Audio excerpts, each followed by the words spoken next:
this program I chose because it allowed you to start from one media area and move into other media areas. So I studied music in my undergrad.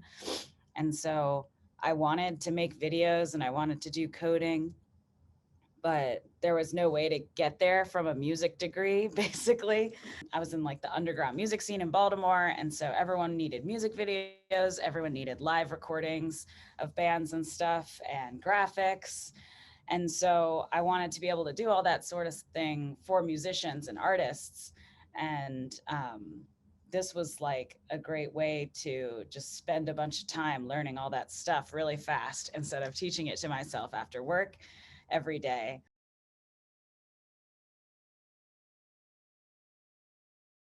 There was a few different reasons. One is I really wanted to get out of the city. And so being here and being in nature and being out in the country, because I'm from Baltimore, DC area. So this is like the country to me. Um, that was a big thing because I was starting to feel kind of like cramped and I wanted to like focus on learning and art and all that stuff. And so I didn't want to be distracted. And then also that it's a 3-year program and I needed 3 years. I couldn't get everything I wanted to do. I mean, 3 years still doesn't feel like enough, but I wanted more time. And because this program pays me to be here, which most programs don't. So that was really key.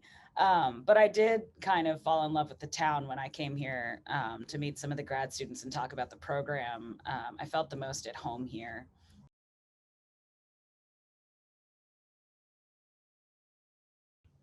My like area that I've taken the most classes in is gender studies. That's like a big part of all the music I write, and most of the work I do comes from a place of, well, one, I'm non-binary, and that's an important thing to me.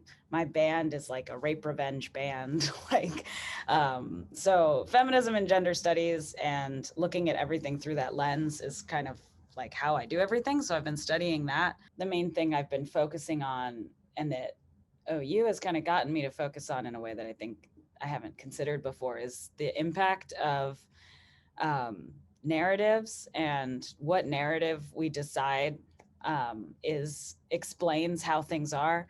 And so you can change narratives by presenting them in different ways. And a lot of what we accept as real or what we think our lives are is based on like the stories that we've been told about why things are, or the stories that we believe about why things are. And so I've made that kind of my goal, is to like present these like alternate stories and sort of alternate narratives so that people realize that there's not just the one way of looking at it. There's like a lot of different ways. And you know, how you get that story out there and how everyone hears the same one or doesn't hear the same one. That part of communication, I think, has been really interesting to me.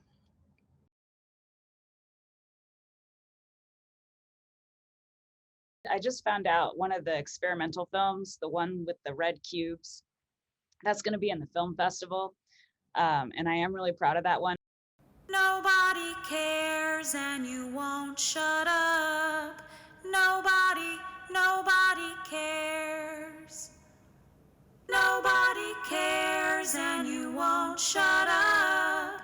But that one I'm proud of because it's like closest to what I want to do, which is make some like surreal kind of stuff based off my music. I used coding to make that. Like I made it in a program just using numbers.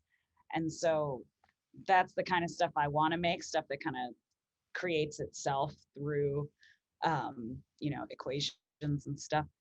I am proud of that menstrual one just because of the subject matter. That was my first animation class I took.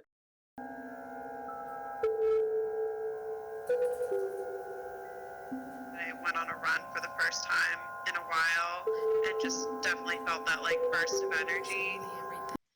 It's hard to say. I'm thinking so much in the future and like what I'm making now and what I want to show, that like looking at this stuff, it's hard to be like, which one is the one I like the most?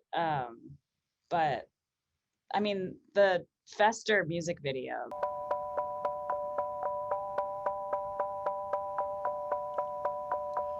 Esther, we ride for your love. Need something better when push comes to shove. You'll dig up your dead mother's grave, green wedding ring. The like Halloween Uncle Fester one is the one I send around it the most because me and my partner made that in a weekend for fun.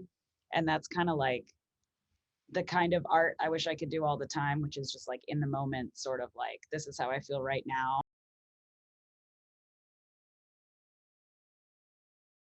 My plan right now, I'm getting into my thesis. I have one more year. That's going to be my thesis year that I am getting really excited for because I'm going to make something that I don't think has really been made before, which is like a interactive mixtape. That's what I've mostly been thinking about is getting that done over the next year.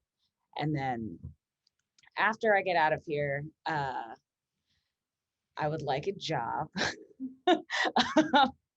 And I go back and forth between wanting to do some sort of tech or something more artsy, doing video editing or, you know, sound design or something like that.